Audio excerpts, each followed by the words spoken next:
personal videos, focusing my energies on the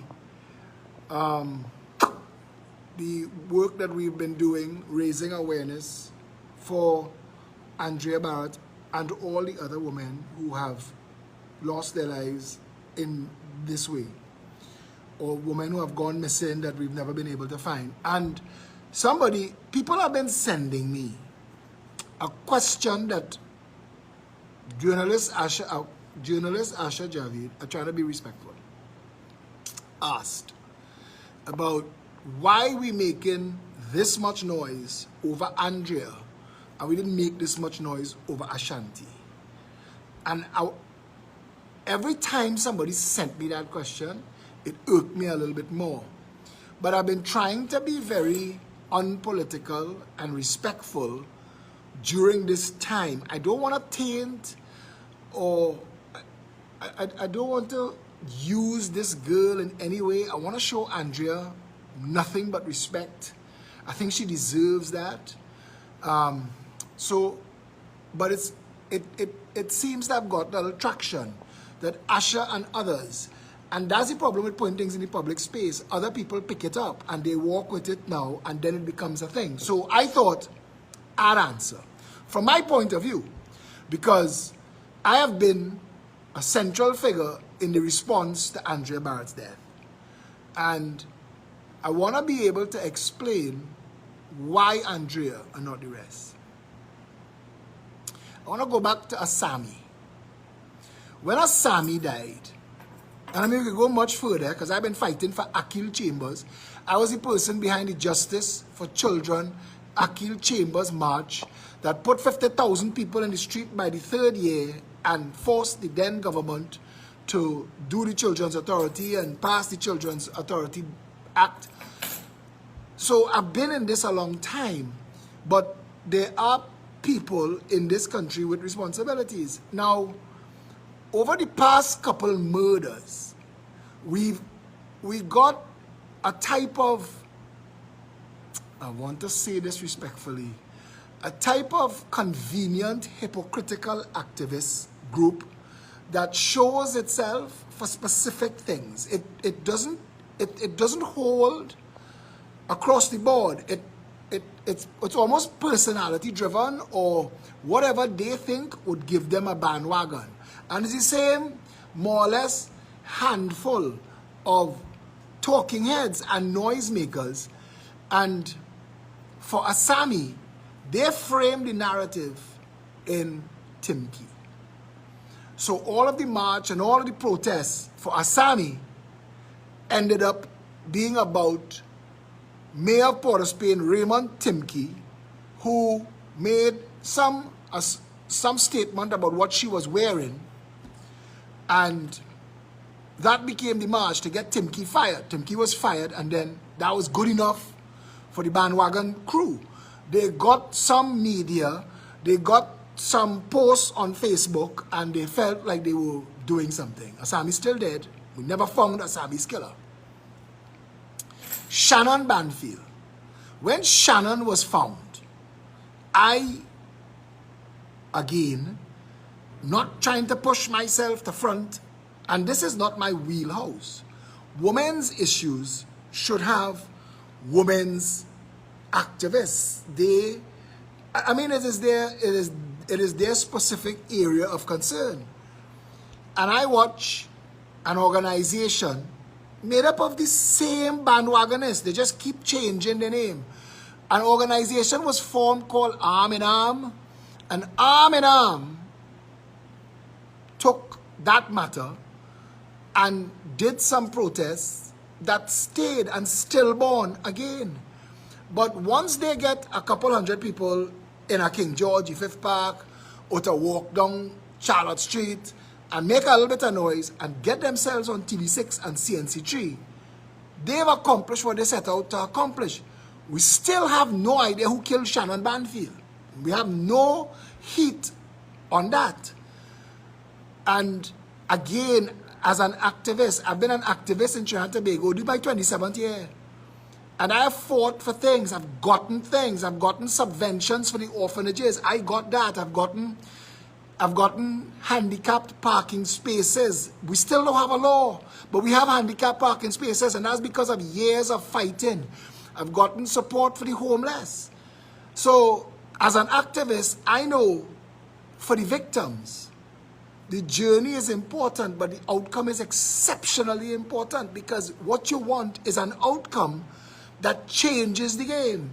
Asami didn't get an outcome that changed the game, so Shannon had to die. And Shannon didn't get an outcome that changed the game, so Ashanti had to die. Now, others died in between there. But it didn't raise the bandwagonist ire to get to front page Guardian Express, where people expressing opinions on social media. We get to Ashanti, and like the rest of Trinidad and Tobago, I am expecting women's rights groups, the government, I'm expecting the women's rights movement to ask something. I'm expecting the government to do something, and I'm expecting the media to say something.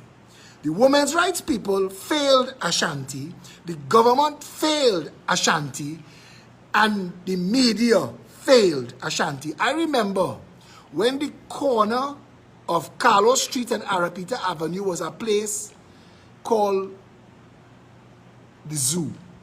Crowbar. It was Crowbar before the Zoo, or the Zoo before Crowbar, whatever.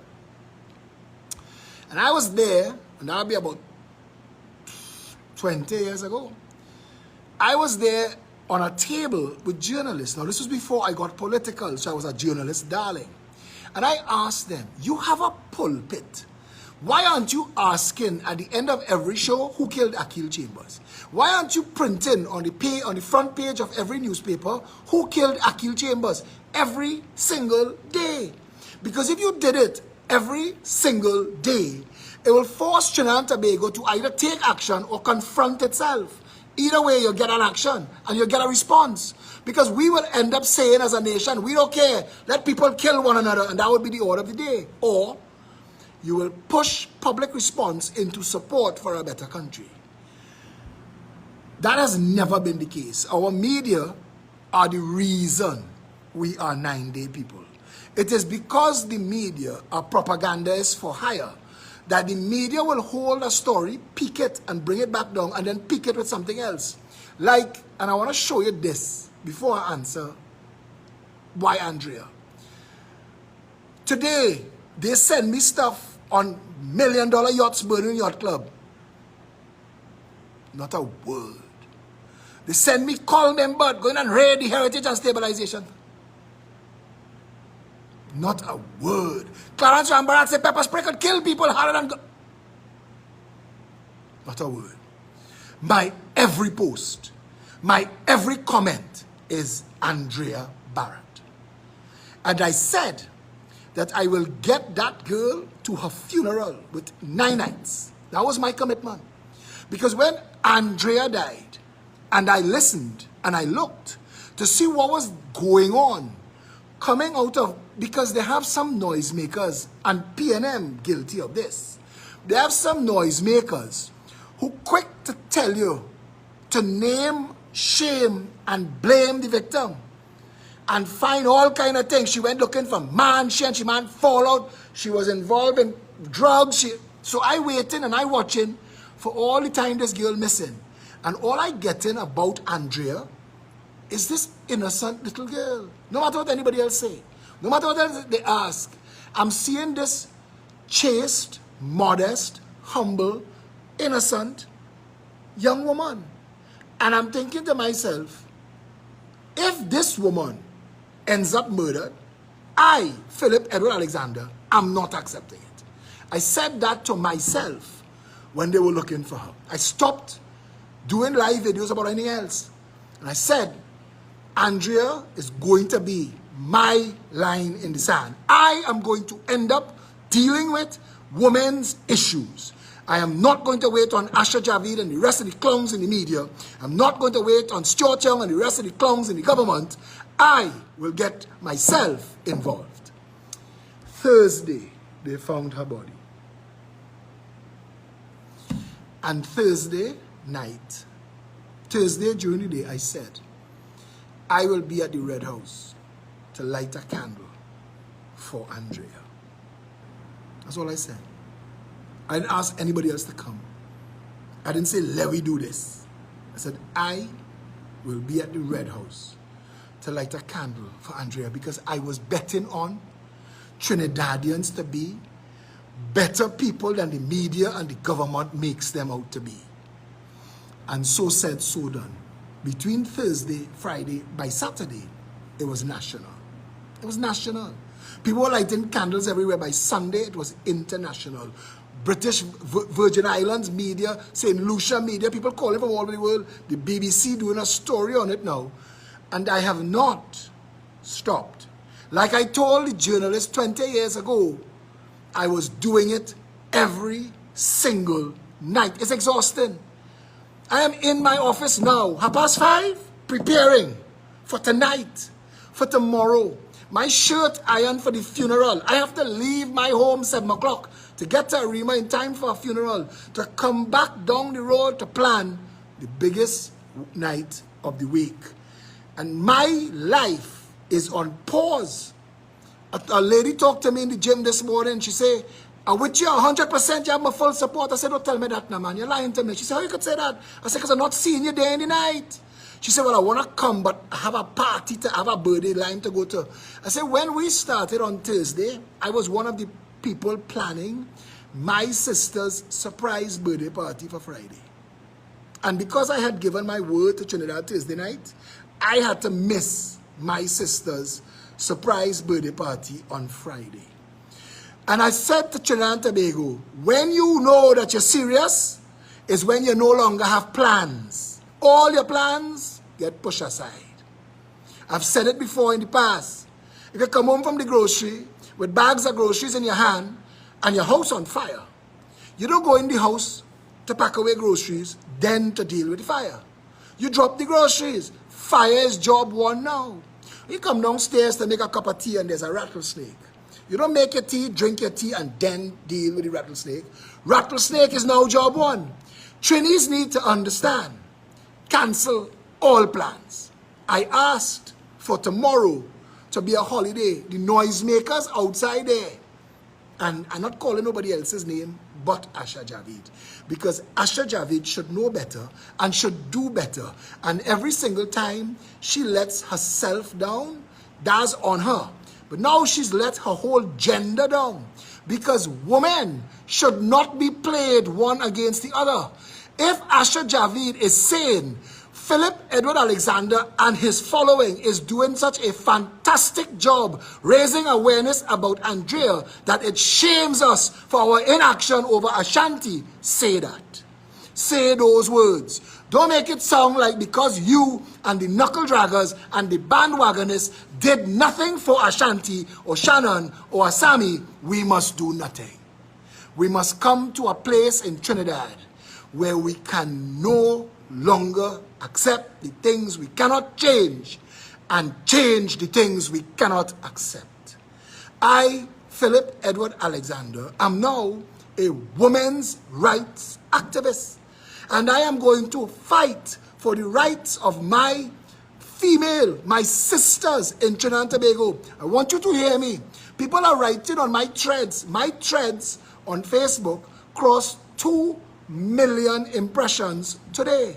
That is more than all for the past 6 days. That is more than all our media combined. 2 million impressions today. And at no point have I said anything political as yet, because I made a promise to Andrea that I'll get her to her funeral. But I'll make sure that people in this world remember her name. Cardi B tweeted about Andrea 2 days ago. Cardi B. She is now an internationally known person. This little innocent baby girl that these monsters murdered is now internationally known. I promised Andrea I'll get her to her funeral and we'll give her her 9 nights. I want to tell Trinidad and Tobago something. We are going to fight this until there is nothing left to fight. The government knows. They're sitting in the parliament and they're not answering yet because they know. They're waiting to see what happens after Friday. If this is just a literal 9 days. It's not. Let me put you on notice now. It's not. No matter what you do, it's not. Everything we say going viral, going global, going national. Tomorrow, we already crossed 450 businesses that are closing tomorrow. By the time we actually have the wake tonight, we will cross 1,000 businesses. It is going to impact all of Trinidad and Tobago. And I'm calling on all of our women, unless you are in an essential service, stay home tomorrow. Take one step back. Stand down. Just stand down. And I'm asking you to do that not as a political protest, but to show Trinidad and Tobago how important our women are. Take one step back. Not for me, for you. I will help you get this where it needs to go. To Mr. Clarence Rambarat, who said pepper spray is more lethal than a gun, I want Clarence to know this. I was waiting until after Friday. I'm going to give you all a heads up. Women need guns. The police needs to create an express lane for our women to get firearm users license. So yeah, Clarence, we go in there. For all the people who think that you just need to say, Mommy, may I? Could we get a taser? Could we get some pepper spray? Could we get an ice pick? I would have liked Andrea to have 7 in the clip and blow those sons of bitches away. And I want our women to be able to protect themselves. There are discreet weapons made that for women specifically that will kill. And we need attackers to fear our women now. That's what we need. So yes, we are going to protest and we are going to shut down and we are going to be a pain in your ass until you go into that parliament and you make sure in quick time that non-lethals like pepper spray and taser legal tomorrow. But we want a fast track for women to get firearm users license. 99% of all violent crime committed in this country are committed by men. Don't send me the picture of the 2 little girls in the PNM jersey that all you lock up for thief in some car and lock in a minor car. Nothing to say about that. There will always be exceptions to the rule. I'm not saying all women are perfect, but I'm saying compared to men in this country, our women are damn perfect. And our women deserve to be able to dip in their pocket or their purse and pull out a gun and shoot their attacker dead. You understand? That's where we need to be. We need to arm and protect our women. And we need our men to know that you have a responsibility. We need to create a My Sister's Keeper law. And we will tell you more about that in the future. But a My Sister's Keeper law needs to come. We need a proper Amber Alert. Amber Alert was named after a young girl named Amber who went missing in the States. The reason the name Amber Alert tracked so well is because it's also a color. So it was easy for people to understand when things go amber, things get serious. We need to copy that. We are in talks with the Commissioner of Police because the organization of which I lead, when you finish this video, you could go on social media and check. We have owned a page on social media named Amber Alert for almost 12 years, and we never announced it prior to today and take credit for it prior to today because it was never political. We never took credit for it. It is just something that we've been maintaining and managing for when people go missing.